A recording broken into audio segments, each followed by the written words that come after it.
Paz do Senhor, gente. Glória a Deus. Glória a Deus por mais uma oportunidade de a gente continuar esse trabalho de exposição, porque é uma exposição da Bíblia. Eu sempre gosto de dizer que a gente procura trabalhar a escola bíblica da forma mais bíblica possível. E qual é a forma mais bíblica de eu trabalhar a escola bíblica? Com a Bíblia. Porque a Bíblia ela é suficiente, certo? Não sou contra outros materiais. Eu uso muito material para preparar as aulas, para estudar, preparar a mensagem, mas eu gosto mesmo de pegar a Bíblia e extrair o texto dela, tá bom? Bom dia para você que me assiste de casa. Para quem não sabe, essa aula está sendo transmitida domingo de manhã. Muito feliz pela sua participação também. E compartilhe essa aula também. E não se esqueça que essa aula ficará disponível por apenas uma semana, tá certo? Por que isso, Ricardo? Porque eu tive a infelicidade de ter 56 aulas roubadas. 56 aulas de 1h30. As aulas que nós ministramos aqui no A Bíblia em um Ano, se lembram? Todas aquelas aulas foram roubadas. Alguém entrou na minha página, roubou todas as minhas aulas, excluiu a minha página justamente para não ter acesso às aulas de novo. E provavelmente essas aulas foram para alguma faculdade EAD que nem eu sei onde fica. Aí é mole. Eu tenho todo o trabalho de fazer, ministrar e alguém rouba tudo e leva para o EAD. Então, para nossa segurança, eu estou excluindo as aulas. Ela fica disponível por uma semana para quem não pôde assistir. Algumas pessoas até vieram, cadê a aula 1, aula 2, irmão? Já era, aula 1, aula 2, já era. Agora, então é por isso que precisa se ater aos horários aqui das nossas aulas, tá bom? Amém? Então, olha só que legal, vocês viram? Então, olha, o negócio está ficando tecnológico. Eu estou usando o microfone de lapela, eu estou gravando a aula ao vivo, né? Ao vivo não, é a gravação que será transmitida ao vivo. E tudo que eu faço aqui no meu iPad, olha só, ele transmite ali pro projetor, tá bom? Então, para que fique melhor para vocês. Eu não sei como vai funcionar isso aqui, porque é a primeira vez que eu estou fazendo. Então, pode ser que ele caia o sinal ali, daí eu tenho que espelhar de novo, mas não tem problema. O legal é que tudo que é transmitido aqui, eu também transmito online. Então, o negócio fica bem didático para quem está assistindo, beleza? Ó, isso aqui, gente, só para vocês terem uma base, isso aqui é o esboço das aulas, tá? Aula 1, aula 2, aula 3, tá tudo aqui. E agora eu sei que vocês ficaram com água na boca. Ah, eu queria o esboço. Eu até estava pensando ontem sobre isso. Se vocês quiserem o esboço, eu posso disponibilizar de alguma forma. Aí vocês me falem como eu posso disponibilizar o esboço. Porque o meu esboço ele fica salvo no meu bloco de notas. Não tem nada demais. É só um bloco de notas com as minhas anotações. Tá bom? E hoje nós vamos então... Nossa, gente, que responsabilidade. A minha aula vai ficar ali. Vocês vão ver. Então... Hoje nós vamos para a aula 3. Só que antes de irmos para a aula 3, meus irmãos, meus queridos irmãos, eu preciso retomar com vocês um assunto que não foi tratado na aula 2. Na verdade, uma porrada de assunto não foi tratado na aula 2, porque não dá tempo. Eu até estava comentando, não sei com quem, se fosse para eu ministrar o panorama do Novo Testamento completo mesmo, eu precisaria de pelo menos 4 ou 5 aulas na semana, de 1h30, porque é muita coisa. Então, na aula, eu faço um crivo, eu separo aquilo que dá. Não vou dizer o que é mais importante, porque tudo é importante, mas eu separo aquilo que dá e a gente trata aqui na aula, tá bom? O que ficou faltando para eu tratar hoje? Na aula passada, nós aprendemos sobre o Sermão da Montanha, que são os 3 capítulos mais lindos da Bíblia. Mateus 5, 6 e 7, se lembram? Ficamos de tratamos alguns assuntos. Porém, olha só como são as coisas. Essa aula, ela deveria ser do capítulo 5 ao capítulo 9. Nós chegamos no capítulo 6. 5 e 6, e ainda faltou coisa. Por quê? Porque, como eu disse, é muita coisa. E ainda nós aprendemos muitas coisas na aula passada sobre como tratar o inimigo, sobre juramento, sobre o pedido de perdão, sobre o adultério com os olhos, enfim, o Sermão da Montanha. Mas faltou um assunto que eu acho muito importante a gente tratar sobre o Sermão da Montanha, que eu quero que você abra comigo a sua Bíblia em Mateus capítulo 7 agora. Mateus 7. Eu deixei a letra bem grande aqui, porque às vezes não enxerga direito, né? Aqui ficou mais fácil, né? Esse textinho aqui que eu quero tratar com vocês, tá? Eu já vou aqui transmitir também no... Hã? Então, eu estava comentando aqui, tudo que acontece aqui, que eu estou transmitindo para lá, ele é transmitido também aqui no Facebook. É Facebook, né? Porque daí eu faço essa conexão para ficar mais didático. Uma coisa é eu falar o texto, outra coisa é a gente conseguir ler o texto com todo mundo junto, né? Então, eu quero que você abra comigo a sua Bíblia. Mas não é porque tem o texto aí que você não vai abrir a Bíblia, né? Se você puder, eu quero que você abra comigo a sua Bíblia agora em Mateus, Evangelho de Mateus, capítulo 7.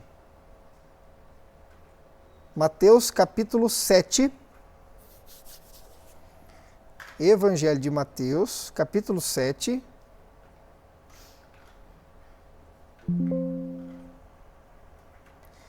Nós vamos ler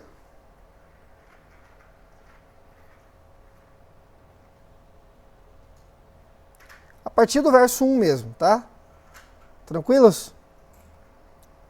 Então tá. Mateus capítulo 7, a partir do verso 1, diz assim: Não julguem para que vocês não sejam julgados. E aí muita gente morre nesse versículo, né? Não julgue. Não julgue, não julgueis. Não julgueis para que vocês não sejam julgados.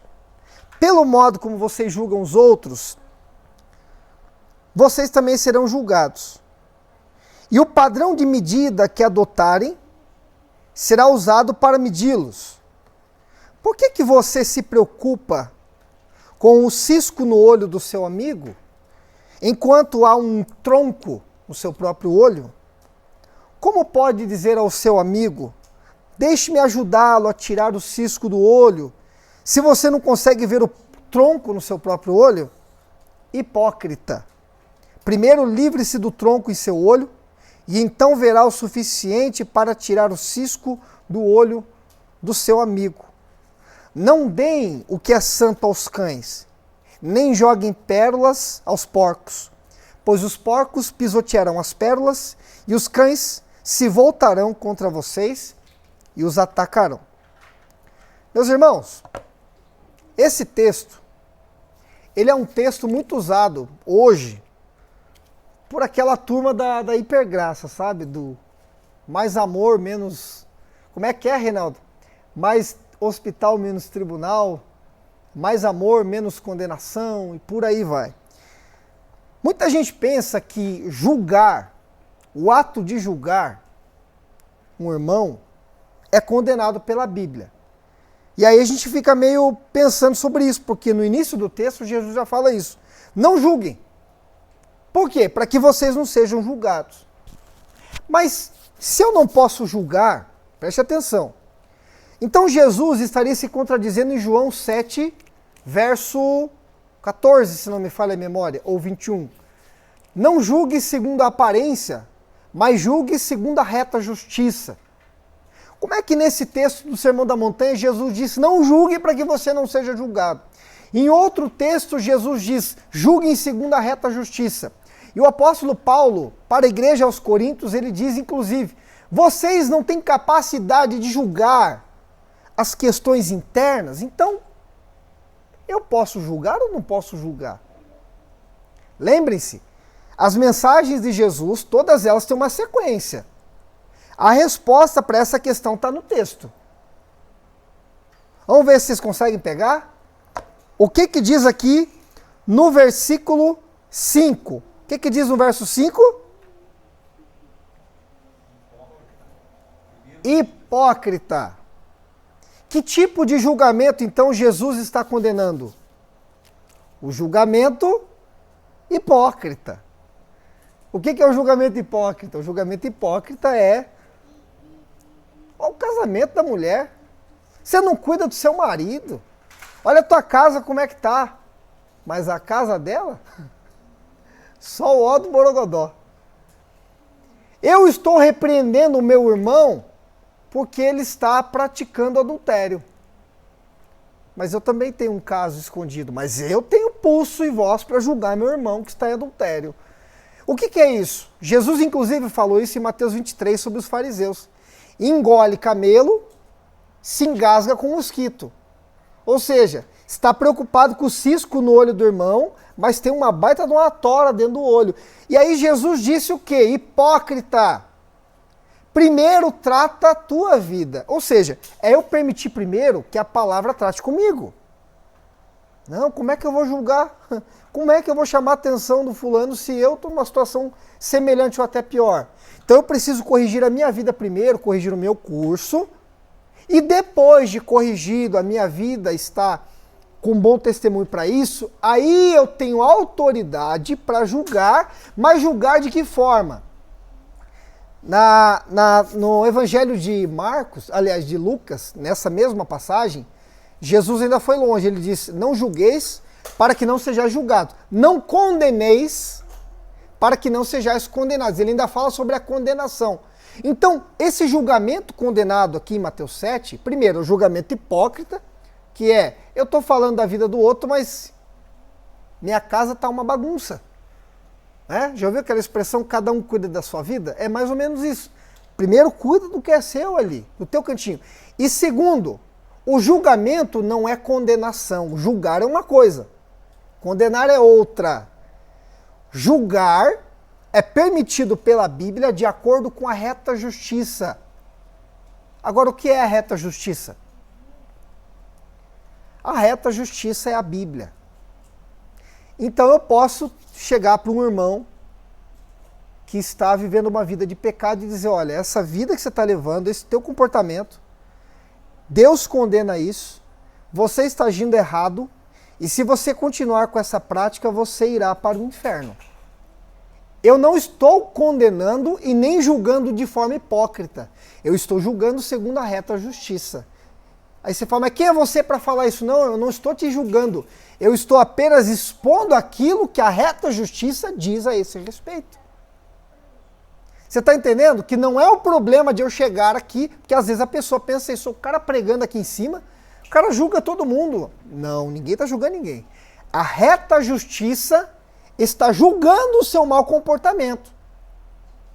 E a reta justiça julga todos que estão aí sentados ouvindo a mensagem, inclusive nós que estamos aqui em cima pregando e ministrando. Todos nós somos julgados.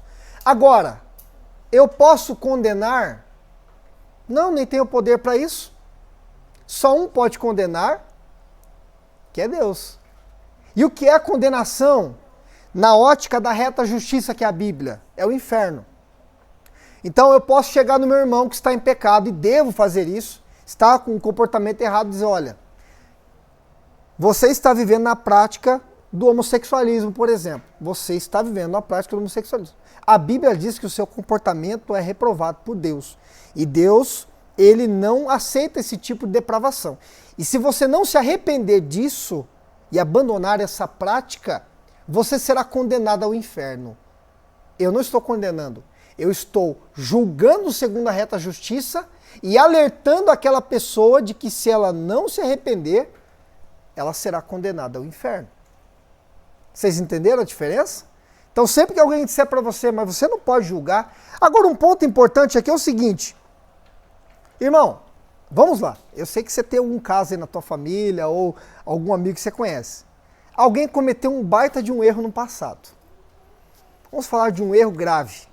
Um adultério, uma traição dentro do casamento. Cometeu uma traição, mas não há pecado que Deus não perdoe. Essa pessoa que cometeu a traição se arrependeu do pecado. Se arrependeu, creu no Evangelho, confessou, mudou.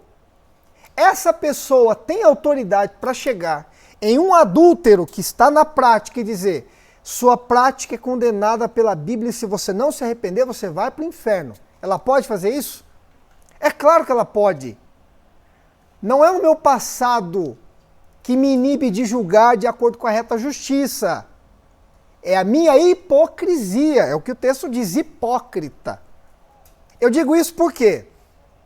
Porque quando uma pessoa que cometeu um erro grave no passado se levanta para julgar, de acordo com a reta justiça, alguém que está na mesma prática, a imediata resposta é: quem é você? E quem é você? Você não tem moral nenhuma. Irmão, eu vou dar um alerta para você que está me assistindo e você que está aqui. Jamais traga à tona o passado de alguém que já se arrependeu e que se confessou e que creu no Evangelho. Jamais faça isso, porque nem Deus traz o passado de ninguém à tona. Quem é você e quem sou eu para trazer o passado tratado de alguém à tona no presente porque essa pessoa está me repreendendo? Isso é muito sério. Isso é muito sério.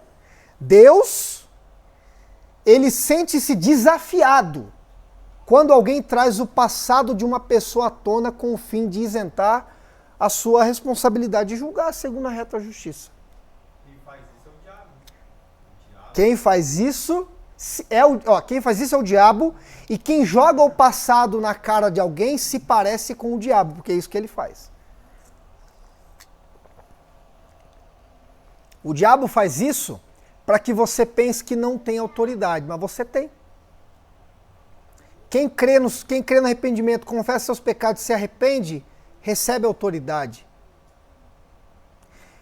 Eu gosto muito de Apocalipse 1, que diz que quando Jesus apareceu ali para João na ilha de Patmos, ele segurava na mão direita as 7 estrelas. E é frisado no texto a mão direita. Não sei se você sabe, mas na Bíblia, mão direita representa a aprovação.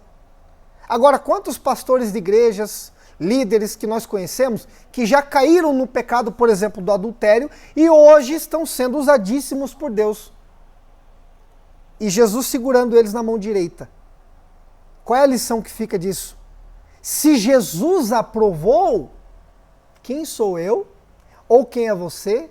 Ou quem é qualquer um para reprovar? Entendem?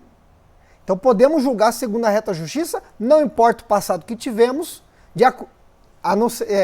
mas o importante é que a gente tenha uma vida tratada. Agora eu sei que ficou encucado aí, essa última expressão do texto que diz assim: não deem o que é santo aos cães, e nem joguem pérolas aos porcos, pois os porcos pisotearão as pérolas, e os cães se voltarão contra vocês e os atacarão.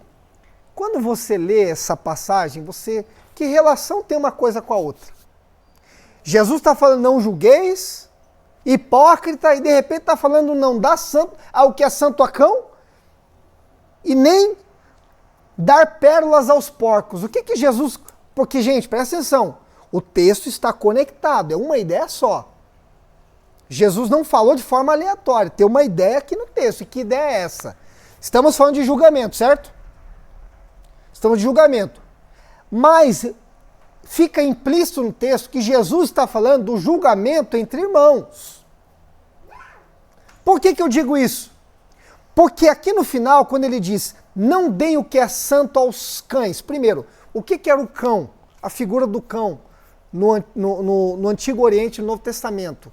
Hoje você tem na tua casa o poodle, o cachorrinho fofinho. Quem tem cachorro em casa aí? Cachorrinho assim? Leva no pet, manda dar banho e faz meu bichinho.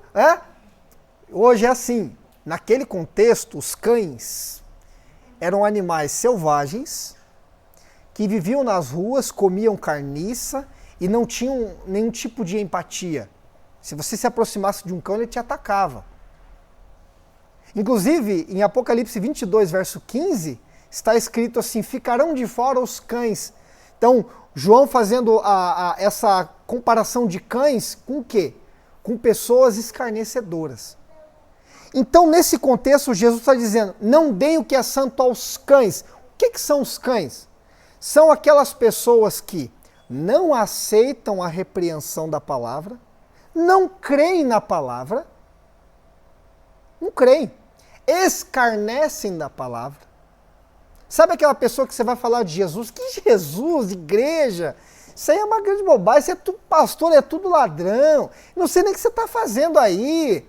E você insistentemente tentando pregar o evangelho, mostrar a justiça, o caminho para essa pessoa. E essa pessoa o tempo todo escarnece. O que nós estamos fazendo aqui? Dando aquilo que é santo para cão. Eu posso julgar o meu irmão de acordo com a reta justiça, e o meu irmão vai crer nessa palavra, porque o meu julgamento não é para condená-lo, é para que ele se arrependa. Mas Jesus está dizendo, mas evitem ficar julgando o cão. Porque o cão, ele não... E a comparação que Jesus faz aqui é interessante, porque ele diz assim, não dê o que é santo para os cães. O cão, o cachorro, ele sabe discernir o que é santo e o que não é?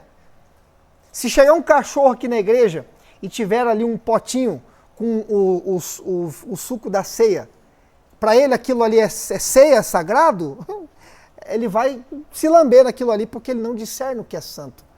Para ele não faz diferença. Então pessoas que o tempo todo rejeitam a palavra, escarnecem da palavra, a orientação de Jesus é, não fique desperdiçando a sagrada mensagem das boas novas com quem não sabe discernir nem o que é. É forte isso. É para você realmente começar a dar um tempo a evitar essa pessoa, porque você está sendo chato com ela e ela não demonstra nenhum tipo de receptividade com a tua pregação. Ele usou o exemplo do cão e depois usou o exemplo do quê? Do porco. E não dê pérolas aos porcos. Da mesma forma que os cães, os porcos, naquele contexto, o judeu, na verdade, nem se falava em porco. O judeu não comia carne de porco. Porque o porco era considerado um animal impuro, sujo. E é um animal sujo, é um animal imundo. A porca, inclusive Pedro usou esse exemplo em 2 Pedro 2,22, se não me falha a memória, 2,24. Ele falando sobre a pessoa que se afasta dos caminhos, é como a porca lavada, foi lavada, bonitinha, aí ela voltou para a lama. Lá no contexto de Mateus 16, se lembra da história do endemoniado de Gadara? Para onde é que os demônios entraram? Nos porcos, porque são animais impuros, sujos. E Jesus permitiu. Por que isso? Porque o porco é um animal sujo, impuro. Agora, faz alguma diferença você dar uma pérola de presente para um porco? O porco sabe discernir o que é pérola? Se você colocar uma pérola na frente do porco e um punhado de ração, o que ele prefere? O punhado de ração, porque o porco não discerne o que é pérola. Inclusive tem um provérbio que diz, como joia de ouro em focinho de porco, assim é a mulher formosa que não tem discrição. Porque o porco não sabe discernir a pérola. O porco representa aquela pessoa totalmente entregue às suas práticas pecaminosas. Da mesma forma que o cão é aquela pessoa que o tempo todo rejeita a palavra, rejeita o ensino, rejeita essa mensagem de arrependimento, o porco também. Qual é a orientação de Jesus? Pare de ficar dando pérola para porco. Tem gente na tua família que você está há anos ali falando, tentando trazer, falando do amor de Deus, tentando, e a pessoa escarnece, a pessoa não está nem aí para você. Para de pregar um pouquinho. Não sou eu dizendo, irmão, está aqui, ó. Não fique dando pérola para porco. Por que não? Porque os porcos pisotearão as pérolas. Que evangelho, que igreja! Eu gosto é do pecado. E os cães se voltarão contra vocês e os atacarão. O pagamento pela mensagem que você prega para essa pessoa, ela retribui de forma agressiva, violenta e às vezes até joga na sua cara. Mas você vai na igreja e é isso. Mas você vai na igreja e faz aquilo. Mas diz que é evangélico e isso. Pare de pregar. Dá uma segurada. Eu estou dizendo que não há oportunidade para essa pessoa? Não, eu estou dizendo que essa pessoa precisa ser evitada. A homem herege admoesta 1, 2 ou 3 vezes, depois deixa ele. Tito capítulo 2, verso 10, correto?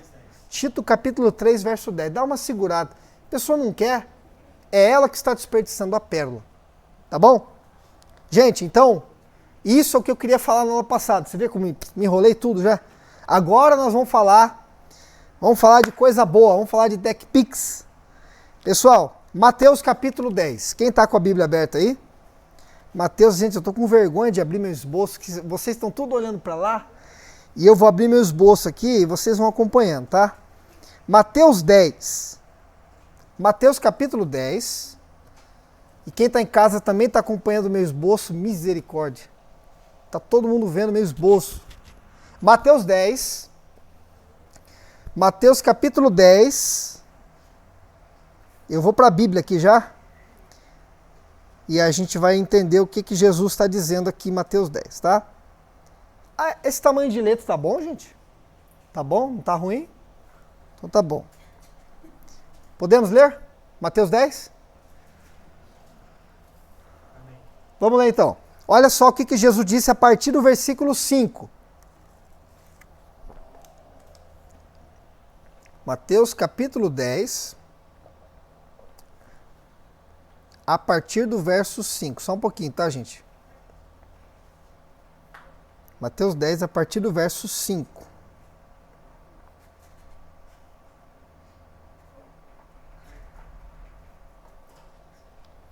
Ele deu uma travada aqui, mas tá, beleza. É que eu não quero ficar... Eu tenho que ficar atento com vocês aqui e com quem está em casa lá, porque em nome de Jesus esse trabalho vai longe. Beleza, gente? Mateus 10, a partir do verso 5. Posso ler? Vocês vão acompanhando comigo ali. Olha só. Aqui Jesus, então, já havia escolhido os 12, né, os 12 discípulos dele, e agora ele dá instruções para os enviar. Vamos lá. Jesus enviou os 12 com as seguintes instruções. Não vão aos gentios e nem aos samaritanos. Vão antes às ovelhas perdidas do povo de Israel. Vão e anunciem que o reino dos céus está próximo. Curem os doentes, ressuscitem os mortos, purifiquem os leprosos, expulsem os demônios. Deem de graça, pois também de graça vocês receberam. Bom, Jesus deu uma missão bem fácil, né? Ó, cure, ressuscite morto, expulse demônio, tá tudo certo, né? Como assim, Jesus? Ele concedeu poder para que eles fizessem isso, tá? Mas eu quero frisar com vocês, meus irmãos, primeiro, por que Jesus disse para os apóstolos não irem primeiro nas aldeias dos samaritanos? Por que ele disse isso? Primeiro, vamos lá, onde é que ficava Samaria? Esse mapa era para eu ter mostrado para vocês na aula passada, mas não deu porque não estava bugando ali. Então quem está em casa também já vai acompanhar. Ó, gente, aqui, esse território é Galileia. Estão vendo? Esse azulzinho aqui, o que é esse aqui? Alguém sabe dizer? Mar da Galileia. Esse azulzinho é o Mar da Galileia. Aqui, deixa eu achar Nazaré. Cadê Nazaré? Nazaré, cadê Nazaré? Nazaré fica por aqui, gente. É que esse mapa aqui é do Antigo Testamento, mas é Israel. Quer ver só? Eu vou pegar um outro mapa aqui, que ele é mais claro que esse. Deixa eu ver se eu acho ele aqui. Olha lá. Esse aqui. Esse mapa do novo. Aqui, Galileia. Tá vendo? Esse território todo é Galileia. Esse aqui é o Mar da Galileia. Ou Mar de Tiberíades. Ou Lago da Galileia. Enfim. Aqui, Nazaré. Jesus viveu a vida toda aqui. Nazaré. O ministério dele aconteceu principalmente aqui em Cafarnaum. Jesus foi batizado, foi para o deserto da Judéia e logo que ele foi para lá, ele se mudou para cá, Cafarnaum, tá? Aqui no meio, território de Samaria. Samaria, nós falamos um pouco dela na aula retrasada. Samaria era a miscigenação de diversos povos. Por isso que o povo samaritano não se dava muito com os judeus. Tanto Galileu como o samaritano eram considerados pelos judeus como pessoas estrangeiras. Mas era israelita. Mas por causa dessa miscigenação de povos, eles eram considerados como pessoas estrangeiras, tá? Samaria. Esse aqui é o famoso Rio Jordão, estão vendo aqui? Jesus foi batizado mais ou menos aqui. Nessa região, estão vendo? Mais ou menos. E aqui ao sul Estão vendo aqui? Aqui ao sul fica o território da Judéia. Tá? Vocês estão vendo aqui Jerusalém? Ó, Jerusalém era aqui, ó, a capital. Ih, travou aqui. Jerusalém. E Jesus nasceu aqui, em Belém. Estão vendo Belém ali no 17? Jesus nasceu em Belém. Amém? Deixa eu só sair aqui, gente, porque ele deu um bugzinho aqui. Como eu disse para vocês, eu tenho que ficar atento aqui, porque senão ele buga tudo. Tá bom? Vamos lá. Ok, deixa eu só abrir aqui. Por que eu estou mostrando para vocês esse mapa aqui, gente? Para vocês entenderem o contexto da geografia local. Tá? É importante que vocês entendam isso, para que isso clareie um pouco a mente de vocês na hora de vocês entenderem o que aconteceu. Agora vamos voltar aqui para o texto. Jesus enviou os 12 e disse primeiro para eles: não vão aos gentios e nem aos samaritanos. Quem eram os gentios? Eram os povos não judeus. E quem eram os samaritanos?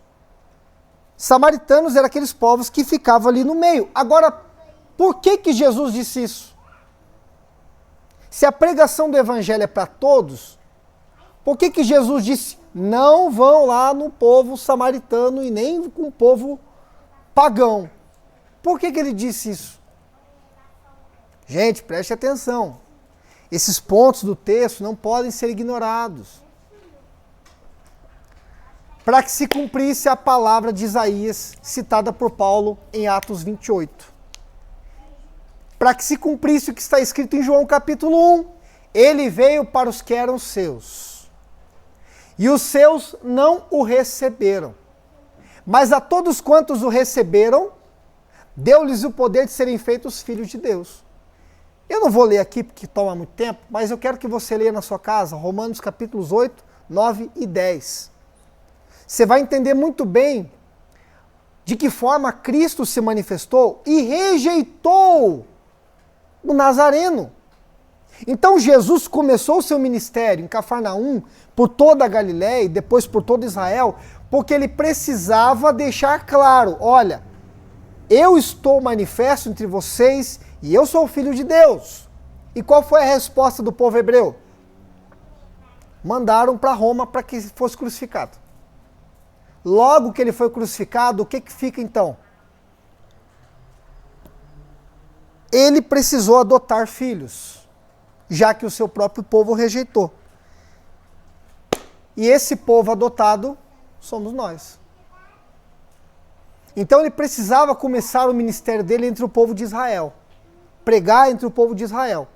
Para que o povo de Israel o rejeitasse. E rejeitando, a salvação viria para nós.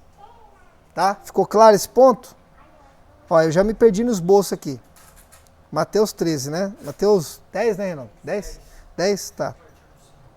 Mateus 10. Ah, me perdi aqui. Mateus 10. Aqui. Beleza? Agora, outro ponto aqui, vocês podem até acompanhar no meu esboço, em seguida ele disse assim: vão e anunciem que o reino dos céus está próximo. Estão vendo lá? Vão e anunciem que o reino dos céus está próximo. Irmão, preste atenção. O que é o reino dos céus e o que é o reino de Deus? Tem diferença? Tem diferença. O reino de Deus é o que Jesus diz em Lucas 19.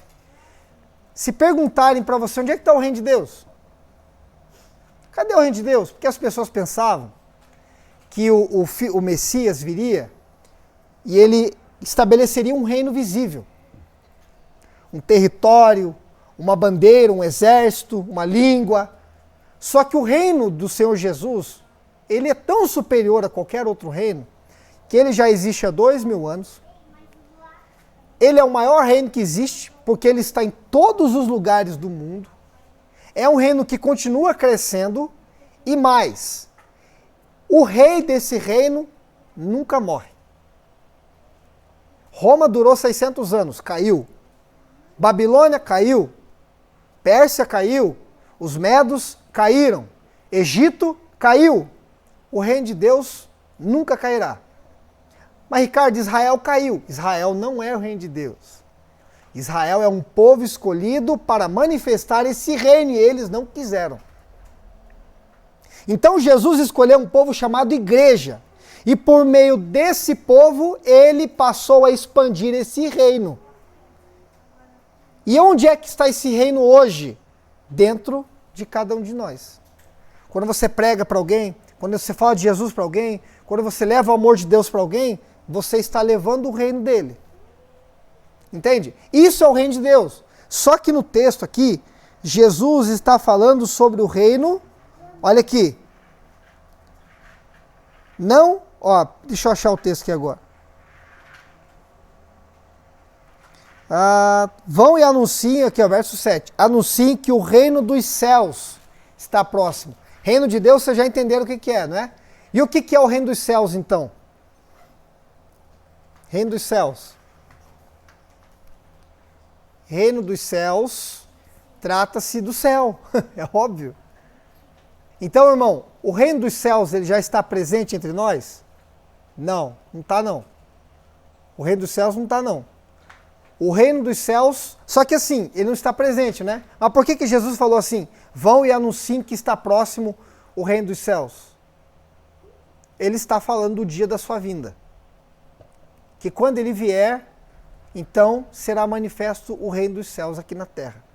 Isso a gente vai discutir depois lá em Apocalipse 22. Lembra que eu falei para vocês na aula retrasada que qual é o cerne da pregação de Jesus? O foco central da mensagem dele. Mateus 4,17 diz assim: vão e anunciem que, para as pessoas, arrependei-vos para que... Não, misturei os textos aqui. Vou ler para vocês, Mateus 4,17. O cerne de todas as pregações de Jesus. Olha só. Resumo de todas as pregações de Jesus. Arrependam-se, pois o reino dos céus está próximo. Jesus veio para curar, Jesus veio para libertar, Jesus veio para salvar, sim, tudo isso. Mas o foco central de todas as suas mensagens é esse aqui, ó. Arrependam-se. Arrependam-se.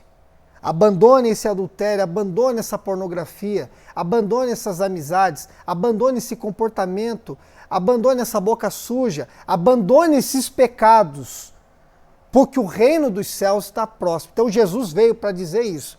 Olha, eu tenho uma mensagem para anunciar para todos vocês. Se arrependam, pois o reino dos céus está próximo. E talvez você está me assistindo de casa, ou você está até aqui presente, e diz, mas se arrepender de quê, Ricardo? Eu sou uma pessoa tão correta, eu sou uma pessoa tão santa, eu não faço nada de errado. Irmão, só o fato de você ter nascido já é motivo para você se arrepender. Porque nós já nascemos da concepção do pecado. O pecado já nasceu em nós. Essa carne aqui, ela já nasceu inclinada para o lado de cá.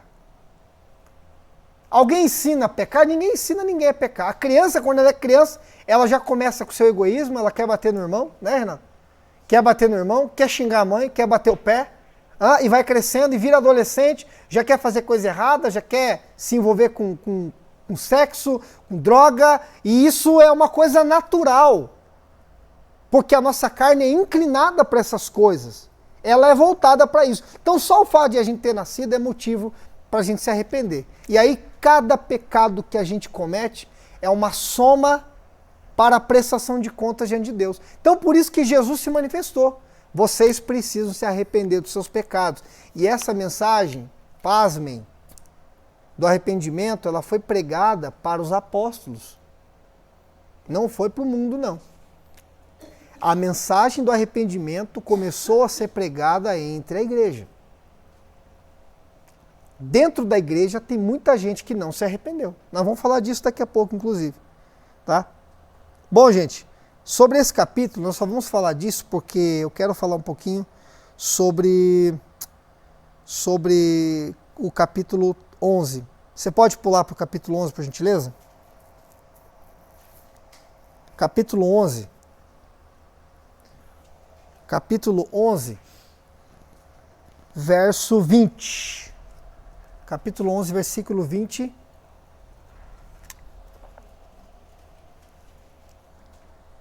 Capítulo 11, verso 20. O que Jesus disse? Vamos lá. Posso ler? Bom, para resumir o que aconteceu, Jesus enviou seus discípulos por onde? Vou mostrar para vocês aqui no mapa. Jesus enviou seus discípulos para pregar nesse território aqui. Depois daquele sermão, cure-os, ressuscite os mortos, enfim, eles saíram pregar por toda essa região aqui, ó, tá? Toda essa região, até os contornos de Samaria. Mas Jesus permaneceu pregando nessa região aqui, ó, entre essas 3 cidades, Cafarnaum, Corazim e Betsaida, tá? Para quem não sabe, Jesus morava em Cafarnaum nessa época do seu ministério, tá? Quanto tempo durou essa pregação deles? 3 semanas aproximadamente, tá? Depois que Jesus pregou por essas cidades, Jesus pronunciou esse discurso aqui. Mateus 11, a partir do verso 20. Então Jesus começou a denunciar as cidades onde ele havia feito muitos milagres, pois elas não tinham o quê? Não tinham se arrependido. Então por que Jesus operou milagres? Para que as pessoas se arrependessem.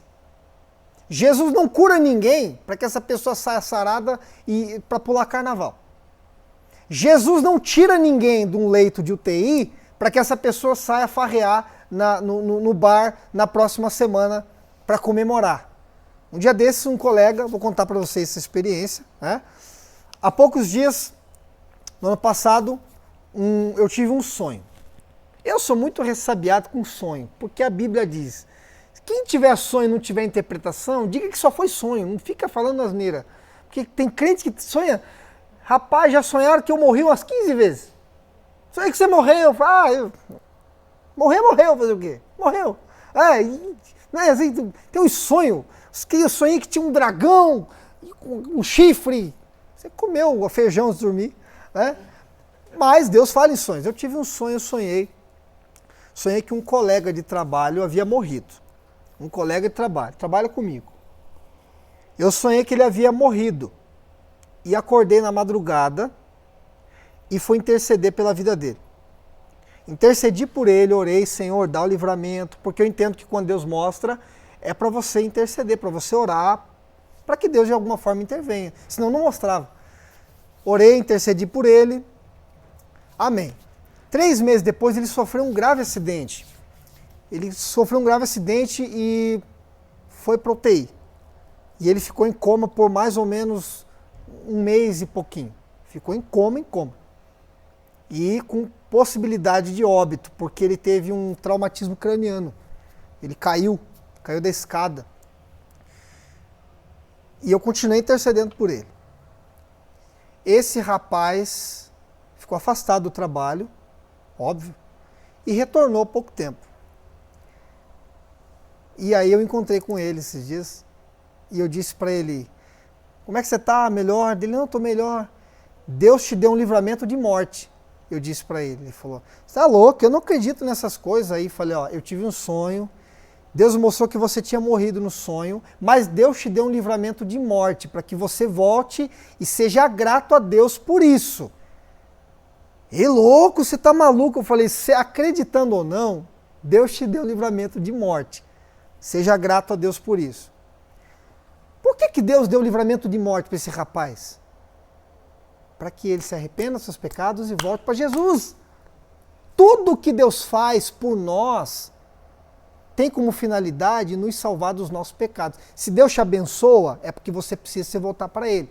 Se Deus te coloca na prova, é porque você precisa se voltar mais para Ele. Tudo que Deus faz é para chamar a tua atenção, os milagres. Então, quando Jesus curou nessas cidades, as pessoas ficaram atônitas. Uau! Aleijado levantando, mudo falando, pessoas possuídas por demônios sendo libertas. Que coisa estrondosa é essa? Aí era o momento que Jesus parava: ó, pessoal, preste atenção aqui. Vocês precisam se arrepender dos seus pecados. E o que aconteceu nessas 3 cidades que eu mostrei para vocês? Betsaida, Corazim, Cafarnaum. Jesus foi e pregou. Agora eu vou ler o texto, podemos ler? Então Jesus começou a denunciar as cidades onde ele havia feito muitos milagres, pois não tinham se arrependido. Que aflição as espera, Corazim e Betsaida? Porque se nas cidades de Tiro e Sidom tivessem sido realizados os milagres que realizei em vocês, há muito tempo os seus habitantes teriam se arrependido e demonstrado isso vestindo panos de saco e jogado cinzas sobre a cabeça. Eu lhes digo que no dia do juízo, Tiro e Sidom serão tratadas com menos rigor que vocês. E você, Cafarnaum, será elevado até o céu? Não, descerá até o lugar dos mortos. Outra tradução diz até o inferno. Porque se na cidade de Sodoma, meu irmão do céu, Sodoma, tivessem sido realizados os milagres que realizei em você, ela estaria de pé até hoje. Eu lhes digo que no dia do juízo, Sodoma será tratada com menos rigor que você. Então, por que Jesus ficou tão indignado com essas cidades? Cafarnaum, Betsaida e Corazim. Porque preste atenção, alguém se lembra aqui da história de Jonas? Se lembram? Deus chamou um profeta para pregar onde? Em Nínive. Nínive era uma cidade síria. Não era uma cidade de Israel, era uma cidade síria. A Bíblia diz que Jonas foi e pregou para a cidade. A mensagem é a mesma mensagem. Se arrependam, se convertam, voltem-se para Deus, larguem esse pecado. E na cidade de Nínive, sem milagre, sem sinais, só pregação, as pessoas todas se colocaram em jejum, se arrependeram dos seus pecados. Nínive, que era um povo pagão que não conhecia a verdade. Então, quando se fala em Tiro e Sidom, que Jesus cita aqui, estamos falando de cidades do padrão de Nínive, cidades sírias. Então, Jesus ficou indignado porque nessas cidades, Betsaida, Corazim, Cafarnaum, ele não apenas pregou, ele curou, ele libertou, expulsou demônios, fez milagres, só faltava ele trazer o trono de Deus para o povo ver. E mesmo fazendo tudo o que ele fez, as pessoas não se arrependeram. Agora você entende a indignação de um pregador, quando ele prega todo dia a mesma coisa, ele vai no Instagram e vê o povo fazendo todo dia a mesma coisa. Acabei de pregar, eu falei isso hoje aqui no púlpito.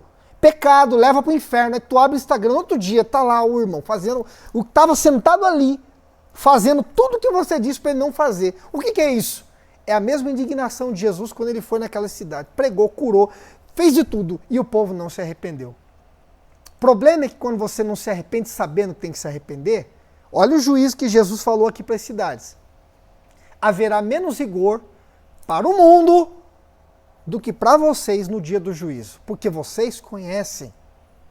Vocês viram o que aconteceu, os milagres que eu operei e a pregação do arrependimento. Mas ainda assim, vocês insistiram nos seus pecados e não se arrependeram. Isso que Jesus pregou para as cidades dele, Cafarnaum, Betsaida e Corazim. Eu deixei aqui uma pequena lista de milagres que Jesus operou em Cafarnaum. Ó, em Mateus 8, ele curou o servo do centurião. Ele curou a sogra de Pedro em Cafarnaum. Ele curou um homem atormentado de espírito imundo. Ele curou um paralítico. Curou o filho de um homem. A lista é longa. Só em Cafarnaum. Fora Corazim e Betsaida durante os 3 anos de ministério.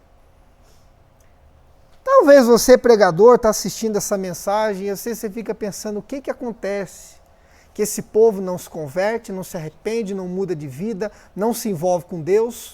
O que acontece é que isso aqui não é notícia nova. Tem muita gente que está vindo para a igreja à procura de bênçãos, milagres, prosperidade, soluções, assim como esse povo aqui. Mas na hora de se arrependa, mude de vida, larga teu pecado, aí a pregação é dura, aí o culto não foi bom. Isso é notícia nova? Não, tá aqui, ó, Jesus. E aí talvez alguém vai dizer, mas você, Ricardo, você é ser humano, você não tem direito. Aqui, ó, Jesus, que foi, ó, íntegro, dizendo, vocês, mesmo ouvindo tudo isso, ainda continuam com essa vidinha nojenta de pecado. Então, no dia do juízo a gente vai ter uma boa conversa. Essa é a mensagem de Jesus. Lembrando que a mensagem é para o povo dele. Essa mensagem não é para o mundo. Essa mensagem é para nós.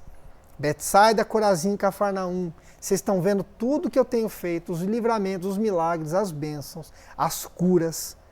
E ainda assim vocês não estão abandonando a prática desses pecados. No dia do juízo nós teremos uma boa conversa. Fique tranquilo. Essa é boa. É aquele tipo de mensagem que você sai da igreja bravo. Pô, eu vou para o culto para me sentir bem e saio me sentindo mal? Pois é, esse é o efeito que a Bíblia causa. Amém? Gente, então, agora partindo para... Esse texto é muito polêmico, Mateus capítulo 12. Vamos partir para o capítulo 12? Capítulo 12, Mateus 12. Vocês estão vendo que eu estou pulando um monte de coisa, né? Porque não dá tempo de abordar tudo. Mateus 12, a partir do versículo, deixa eu ver, do 24. Vocês já ouviram falar da blasfêmia contra o Espírito Santo, né? Esse é um assunto muito delicado, né? Então vamos lá. Eu vou ler a partir do 24. E aí eu contextualizo para vocês. Vamos lá. No entanto, quando os fariseus souberam do milagre, Jesus tinha acabado de curar um rapaz que estava com a mão mirrada, né? No entanto, quando os fariseus souberam do milagre, disseram: ele só expulsa demônios porque o seu poder vem de Beelzebu, o príncipe dos demônios. Gente, antes de continuar, quero mostrar para vocês uma imagem, para vocês aqui, o que era o Beelzebu. Beelzebu, na verdade, ele é a transliteração de Baal, tá? Estão vendo como ele é bonito? Então tem toda a simbologia do diabo, o bode, os chifres, a estrela de 5 pontas. Isso era o Beelzebu, tá bom? É mais ou menos essa figura. É óbvio que com certeza os arqueólogos, eles entenderam essas figuras porque havia estátuas, havia imagens. O próprio povo de Israel chegou a idolatrar essa deidade em vários momentos, com o rei Manassés, com o rei Jeroboão, enfim. Então Baal, que era o deus dos filisteus do Antigo Testamento, ele era a transliteração de Beelzebu. Quando os fariseus dizem que Jesus estava expulsando demônios pelo poder de Beelzebu, estava dizendo que ele expulsava demônios por causa dessa entidade, que ele tinha algum tipo de pacto com essa entidade chamada Baal. Quando se fala em Baal, se lembra de um fato, lembra? Segundo Reis capítulo 18, 1 Reis 18, Elias e os 400 profetas de Baal. Se lembra da situação? O que aconteceu lá? Elias desafiou 400 profetas de Baal que foram trazidos por Jezabel lá da Síria. E ele os desafiou e os profetas clamando por Baal e não aconteceu nada. E quando Elias clamou, desceu fogo do céu, consumiu todo aquele altar e os profetas foram mortos. Porque o que habita em nós é muito maior do que o que habita no mundo, né? O poder de Deus. Mas os fariseus estavam acusando Jesus de ter alguma ligação, algum pacto com Baal. Vocês têm noção do que eles fizeram? Vocês têm ideia do quão grave foi isso? Foi tão grave que Jesus proferiu esse discurso aqui. Ele só expulsa demônios porque o seu poder, veja só, ele só expulsa demônios porque o seu poder vem de Beelzebu, o príncipe dos demônios. Jesus conhecia os pensamentos deles e respondeu: todo reino dividido internamente estará condenado à ruína. Uma cidade ou família dividida contra si mesma se desintegrará. Se Satanás expulsa Satanás, está dividido e luta contra si mesmo. Seu reino não sobreviverá. Se eu expulso demônios pelo poder de Beelzebu, o que dizer de seus discípulos? Eles também expulsam demônios, de modo que condenarão vocês pelo que acabam de dizer. Mas se eu expulso demônios pelo Espírito de Deus, então o reino de Deus é chegado até vocês. Olha só o que Jesus disse aqui. Vocês estão dizendo que eu expulso demônios pelo poder de Beelzebu. Mas não tem nada de Beelzebu. Eu expulso demônios pelo poder do Espírito de Deus. É o que ele diz aqui. Agora a conversa vai mais longe. Afinal, quem tem poder para entrar na casa de um homem forte e saquear os seus bens? Somente alguém ainda mais forte. Somente alguém capaz de amarrá-lo e saquear a casa. O que Jesus está dizendo é o seguinte: vocês dizem que eu expulso demônios pelo poder de Beelzebu. Mas Beelzebu não pode expulsar Beelzebu, senão o reino dele se arrebenta. Eu não expulso demônio pelo poder de Beelzebu. Eu expulso demônios pelo Espírito de Deus, porque ele é mais poderoso que qualquer Beelzebu. Por isso que ele diz, para entrar numa casa tem que ser mais forte do que o habitante. Essa é a alusão que ele faz. O Espírito Santo tem mais poder do que o diabo. Aí vem a sentença. Por isso eu lhes digo, dizendo para os fariseus, todo pecado e toda blasfêmia serão perdoados. Mas a blasfêmia contra o Espírito Santo não será perdoada. Quem falar contra o Filho do Homem será perdoado. Mas quem falar contra o Espírito Santo não será perdoado nem neste mundo e nem no porvir. O que a gente entende desse texto? Lendo ele da forma clara como ele é, qualquer pessoa que profere uma ofensa consciente contra o Espírito Santo não tem perdão. Eu não tenho como esclarecer o texto mais claro do que ele é. Qualquer palavra ou blasfêmia contra o Espírito Santo não será perdoada. Não, porque Paulo foi blasfemo. E Paulo foi um discípulo tremendamente usado. Mas para quem que Jesus está pregando essa mensagem? Para os fariseus. Para os conhecedores da lei. Entende? Inclusive, eu tô bolando de fazer um podcast sobre esse assunto aqui. Lá na minha casa, lá. Vou organizar um negócio legal, porque é um assunto muito bom. É um assunto polêmico. É um assunto que gera dúvida. Mas quem proferir, porque veja, Jesus, ele deixa uma condicional aqui. Quem blasfemar contra o Filho do Homem, ou seja, contra ele mesmo, será perdoado. Mas quem proferir alguma palavra contra o Espírito Santo, não tem perdão. Nem hoje, nem nunca mais. Até mesmo eu vi pessoas que um dia era pastor, e daí até no próprio monte lá subiu e já fazia trabalho. E eu acho que isso é uma blasfêmia contra o Espírito Santo, porque ele realmente se voltou conscientemente. Eu entendo que o sinal de uma pessoa que já blasfemou contra o Espírito Santo é a total apatia a ele.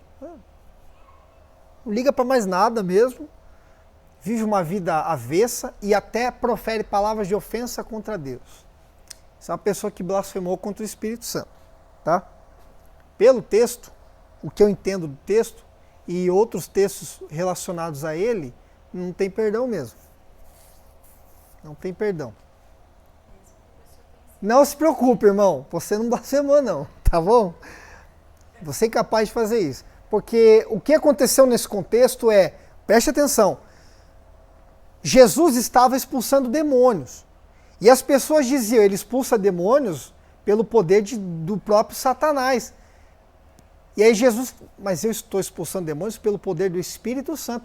Eles estão ofendendo o Espírito Santo. Entende? E aí ele falou, se alguém proferir alguma palavra de blasfêmia contra mim, eu até posso perdoar. Mas quem proferir uma palavra contra o Espírito Santo, não tem perdão, nem hoje, nem nunca mais. Esse texto é chocante demais para a gente acreditar que existe um pecado imperdoável, mas existe. A blasfêmia contra o Espírito Santo. E essa pessoa, eu creio que ela não tem condição de se arrepender. Não, porque é o Espírito que concede o arrependimento. Mas se ele se arrependesse. Não, mas ele não se É o Espírito que concede arrependimento. Mas calma, irmão, relaxa. Tem um vídeo no meu canal sobre isso. E eu não quero que você se desespere que você não blasfemou contra o Espírito Santo, tá bom? A blasfêmia contra o Espírito Santo é um estágio de apostasia tal, de cegueira espiritual tal, que uma pessoa chega a ofender o Espírito Santo, a proferir palavras contra ele e daí para pior.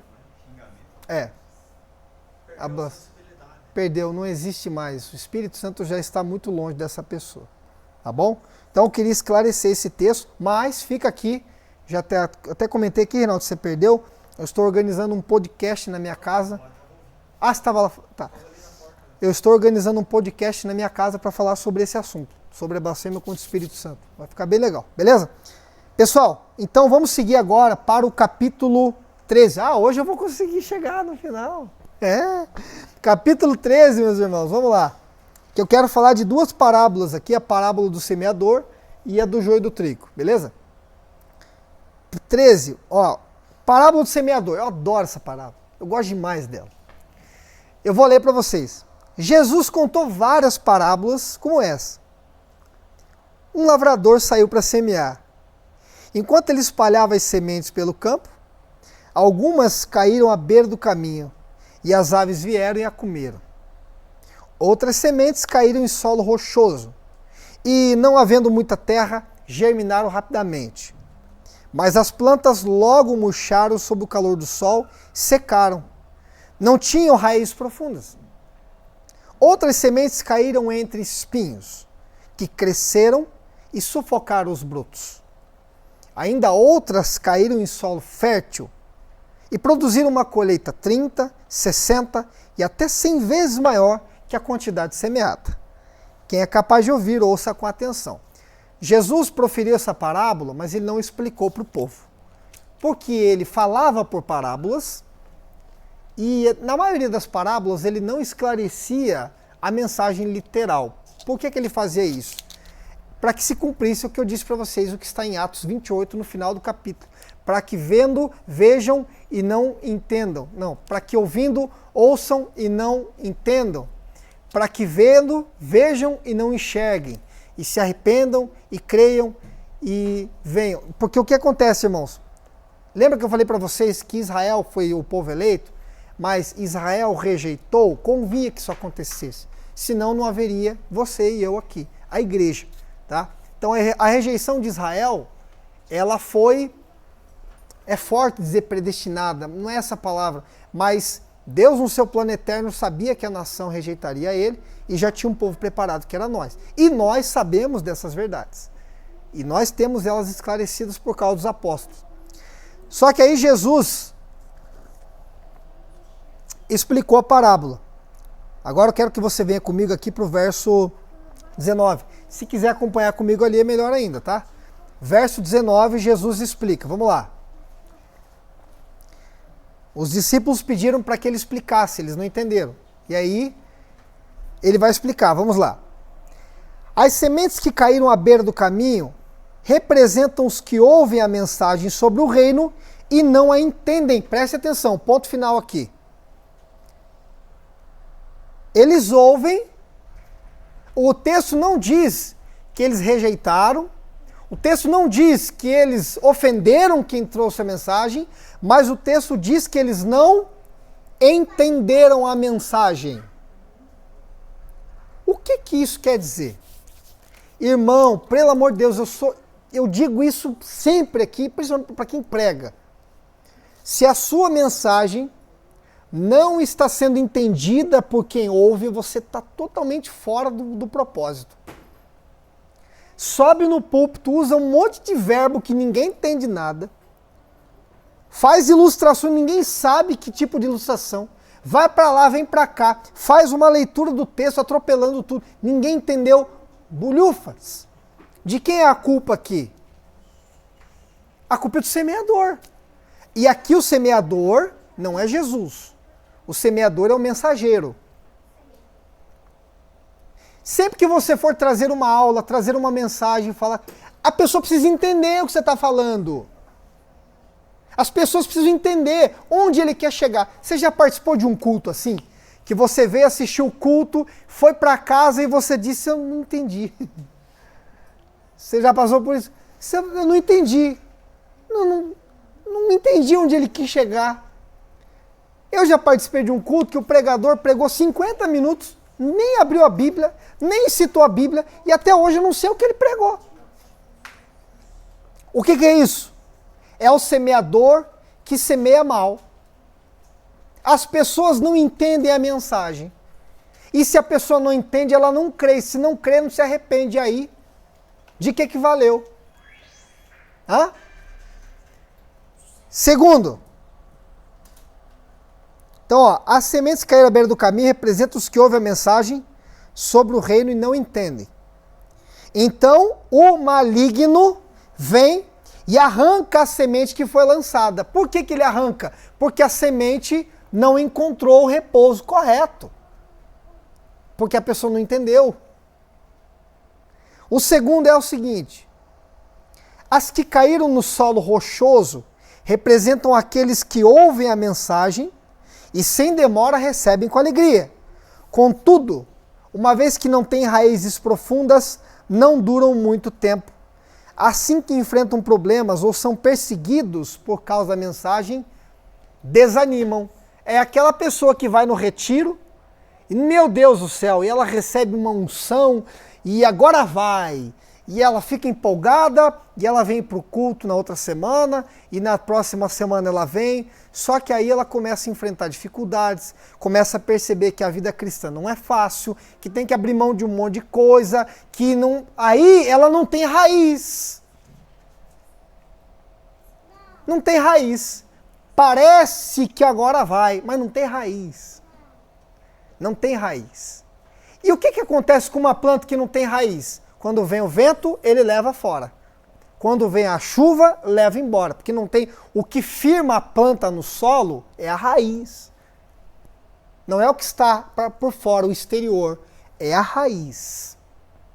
Às vezes a planta por fora está esbelta, grande, bonita, mas não tem raiz. E o que prova que uma planta tem raiz ou não tem raiz? As dificuldades, os problemas, as perseguições, as tentações. A pessoa que não resiste, que cai, você já pode saber, ela não tinha raiz. Nossa, mas estava tão bem na fé, de repente caiu? Não tem raiz. Quem tem raiz, segura, aguenta, sabe o que quer, sabe onde está. A terceira pessoa aqui, veja. As que caíram entre os espinhos representam outros que ouvem a mensagem. Deixa eu só mudar aqui no... As que caíram entre espinhos representam outros que ouvem a mensagem, mas logo ela é sufocada pelas preocupações dessa vida e pela sedução das riquezas, de modo que elas não produzem fruto. Que tipo de gente é esse? É o tipo de gente que tem tempo para tudo menos para Deus. Por que você não tem vindo mais à casa de Deus? Você não sabe, menina, a correria que eu tô. Você não é casa para limpar, é filho para cuidar, é roupa para lavar, é marido, é tudo, é o famoso Marta. Sabe qual é a diferença entre Marta e Maria? Marta estava ocupada com o que era urgente, Maria estava ocupada com o que era importante. E essa é a nossa confusão. Achar que o que é urgente é importante. Importante é aquilo que tem valor eterno.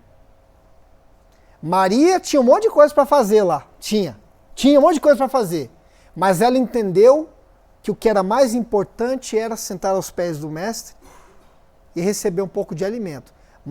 A Marta, por outro lado, achava que o importante era urgente. É lavar a louça, é lavar a copa, é limpar aqui, faz ali, joga para cá. E ela se esqueceu daquilo que era importante. Quando você prioriza o que é urgente, você pode perder tudo. Porque sempre vai ter trabalho, sempre vai ter dever na tua casa, sempre vai ter coisa para você fazer, sempre vai te faltar alguma coisa, sempre vai ter algo urgente. E aí você está ocupado com o que é urgente, esquece o que é importante. São essas pessoas que a palavra vem, ela entende até o que eu estou falando aqui agora, mas é tanta coisa na cabeça, é tanta preocupação, são tantos objetivos que a mensagem não é uma prioridade. Prioridade, eu tenho outras coisas, Ricardo, não dá, hoje já não dá, eu estou numa fase que não dá mais, não tenho tempo para Deus. Caiu entre os espinhos. talvez seja o pior tipo de gente, porque é difícil abrir a mente dessa pessoa para ele entender que o importante é a mensagem do reino. E a última é aquela pessoa que, veja só, e as que caírem em solo fértil representam as que ouvem, preste atenção, ouvem, entendem a mensagem e produzem uma colheita. Ou seja, eu ouço a mensagem, a palavra, eu entendi, eu preciso fazer alguma coisa com essa mensagem, produzir fruto. E veja, o fruto é 30, 60 e até 100 vezes mais. Você entendeu? Amém? Bom, eu não vou muito longe aqui porque está explicado. Porque eu quero falar dessa última parábola e a gente encerra. A parábola do joio e do trigo. Vamos lá? Parábola do joio e do trigo. Cadê? Aqui. Podemos ler? Olha só. Em seguida, deixa eu só mudar aqui. Em seguida, deixando as multidões do lado de fora, Jesus entrou em casa. Veja, Cafarnaum, ele morava lá, né? Seus discípulos lhe pediram, por favor, explique-nos a história do joio no campo. Veja, ele já tinha falado a parábola, tá? Agora ele só vai explicar. Jesus então respondeu, o Filho do Homem é o agricultor que planta as boas sementes. O campo é o mundo.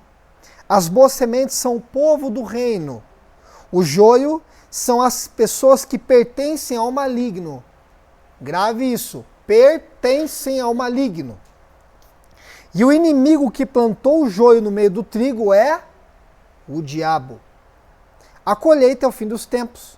E os que fazem a colheita são os anjos. Da mesma forma que o joio é separado e queimado no fogo, assim será no fim dos tempos.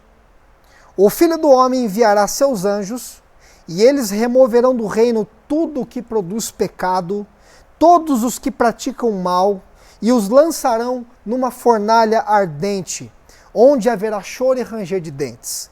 Então, os justos brilharão como o sol, no reino de seu Pai. Quem é capaz de ouvir com atenção, que ouça. Antes de eu explicar um pouquinho dessa parábola, eu vou mostrar para vocês aqui uma foto. Deixa eu ver se eu tenho a foto aqui. Puxa, eu era para ter salvo ontem essa foto. Bom, não vai ter. Puxa vida, que pena. Sério mesmo? Sério? Eu tinha salvo a imagem ontem aqui, não deu. Deixa eu ver aqui. Não tá aqui não, moço. Eu tinha salvo ontem a imagem, perdi ela, que já era. Irmãos, mas eu quero frisar com vocês. Eu vou abrir meu esboço aqui para vocês entenderem. Alguém já viu o joio e o trigo? Um do lado do outro? Quando eles são pequenos, o joio e o trigo são pequenos, é indiscernível. Eles são idênticos. O joio e o trigo. Eu não vou ler para vocês aqui, mas depois eu dou um jeito de mandar o esboço para vocês lá. Era comum acontecer aquilo naquela época. O inimigo do concorrente mandar alguém semear joio para atrapalhar a colheita. Mas os mais inteligentes sabiam como lidar com isso. Não se preocupe. O inimigo semeou o joio no meio do trigo, deixa crescer. Isso é um problema, mas deixa crescer. Por que deixa crescer? Porque na fase adulta existem algumas evidências que discernem o joio do trigo. A primeira delas é que quando o joio cresce, o joio ele só cresce para cima. Ele não se encurva. Ele é uma espécie de planta. Na verdade, os agricultores dizem que o joio é uma erva daninha, não serve para nada mesmo. E ele cresce de forma ereta, vertical e é inflexível. Preste atenção nos elementos que Jesus usou aqui. O joio é totalmente ereto, o trigo não. O trigo, conforme ele vai nascendo, ele vai ficando mais amarelado, castanho, e ele vai se encurvando. E ele é mais flexível, por isso que ele se encurva. Então a primeira diferença do joio e do trigo é essa. O joio é ereto, inflexível e duro, o trigo se curva. Qual é a principal marca aqui, nesse ponto, daqueles que são filhos de Deus, estão dentro da igreja, e daqueles que não são. Total insubmissão. Incapazes de se curvar, de se submeter à liderança, à ordenança, de se submeter à palavra de Deus e aos seus ensinamentos. Inflexível, inquebrantável, orgulhoso, prepotente e presunçoso. É aquele tipo de pessoa que nunca erra, é aquele tipo de pessoa que não tem pecado, é aquele tipo de pessoa que mente, mas não admite, é joio. Porque uma das principais marcas do cristão é o quebrantamento. É reconhecer como Pedro, lá no barquinho, Senhor, se afaste de mim porque eu sou pecador. Pedro falou isso para Jesus, não se preocupe, eu sei que você é pecador, mas você será pescador de homens. Marca do cristianismo tem que ser quebrantamento. Tem que ser essa curvatura, essa humildade. Né? Primeira marca. Agora, uma segunda coisa que é interessante sobre o joio, e presta atenção, tudo isso aqui está no esboço lá, estão vendo? Deixa eu perguntar, vocês gostaram do meu esboço? Fale a verdade. Se vocês disserem que gostaram, eu vou fazer com mais carinho e eu vou mandar o esboço para vocês, tá? Agora, uma outra diferença entre o joio e o trigo é que o joio, olha que interessante isso aqui. Isso aqui eu peguei no site da agricultura lá, tá? Dos agricultores falando sobre isso. Irmãos, o joio, ele não tem utilidade nenhuma, mas nada, você não pode fazer nada com ele. Ou seja, ele é inútil, mas ele suga todos os nutrientes daquele solo onde ele é plantado. E isso atrapalha o cultivo do trigo. Porque o solo, você sabe que o solo, quando ele é preparado para algum tipo de produto, eles jogam adubo, jogam fezes de animais, jogam alimentos, porque aquilo gera proteínas e os nutrientes que a planta precisa. E quando o joio é plantado junto, ele suga tudo. E aí ele dificulta o trigo, que também precisa de nutrientes. O que isso quer dizer? Que o joio ele é totalmente inútil e tóxico. Segunda marca de uma pessoa que está na igreja é joio. Altamente tóxico. Aquela pessoa que você não pode ficar perto dela. Você chega perto dela, ela fala mal de alguém. Você chega perto dela, tem uma fofoca para contar. Você chega perto, tem um babado para contar. E essa pessoa não faz nada na igreja, faz nada, não produz nenhum tipo de fruto, nada. Não admite quando erra, julga todo mundo, condena todo mundo, joga todo mundo no inferno, ninguém presta, mas quando ela erra, fica quietinha, né? Quando ela erra, fica quietinha, não conta pra ninguém, é joio. Altamente tóxica. E mais, assim como o joio atrapalha o solo, porque ele suga os nutrientes do trigo, essa pessoa atrapalha a congregação. Você sabe por que às vezes o culto não flui, a presença não desce? Porque tem um monte de joio no nosso meio.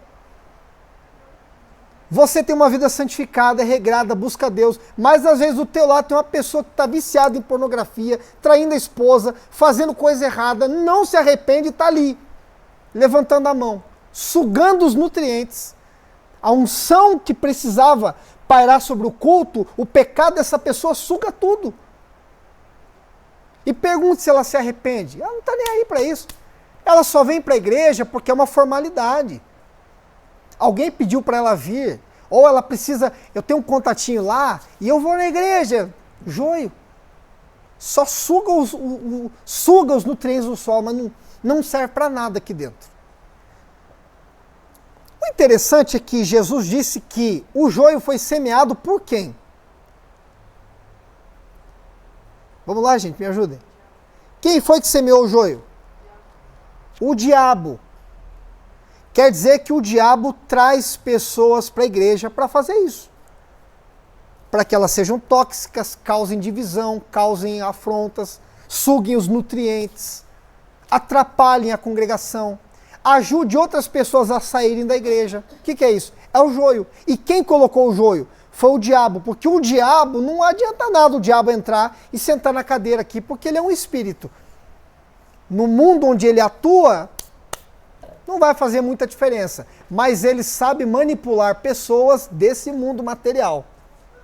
Então ele semeia pessoas dentro da igreja para, através dessas pessoas, atrapalhar a igreja.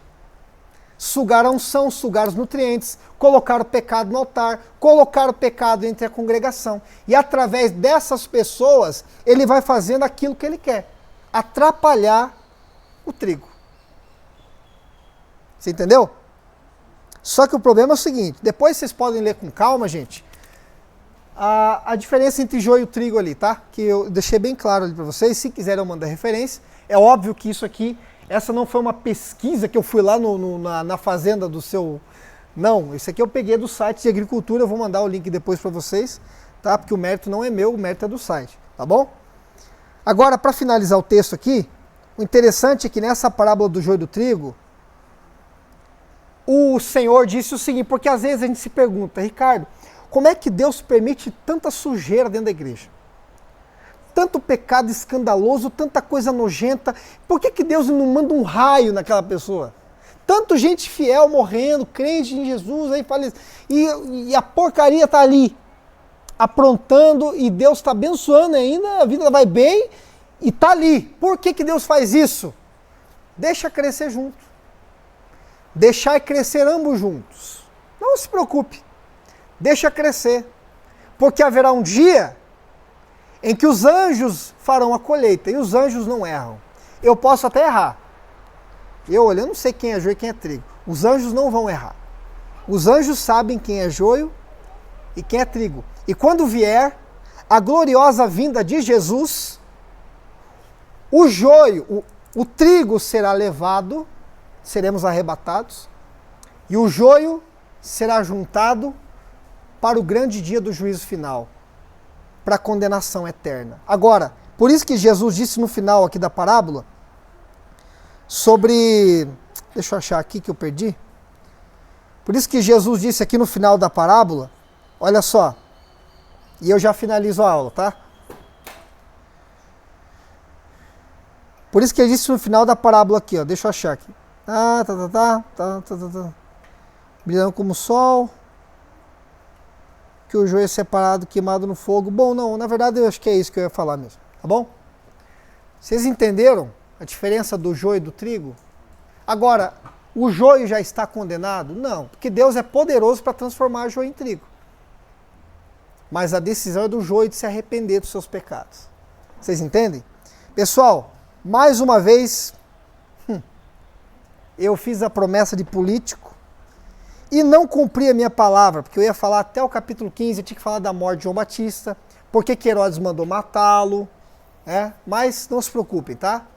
Podemos continuar na próxima aula esse assunto? Podemos? Não tem escolha, né? Tem que continuar na próxima aula, tá?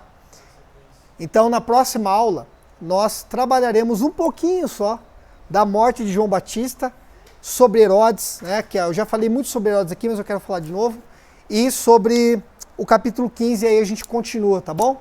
Beleza, então? Então, obrigado para você que está aqui no presencial, palmas para vocês, e o pessoal que me assiste de casa também, Deus abençoe, um excelente domingo para você e para sua família e na sua casa. Obrigado.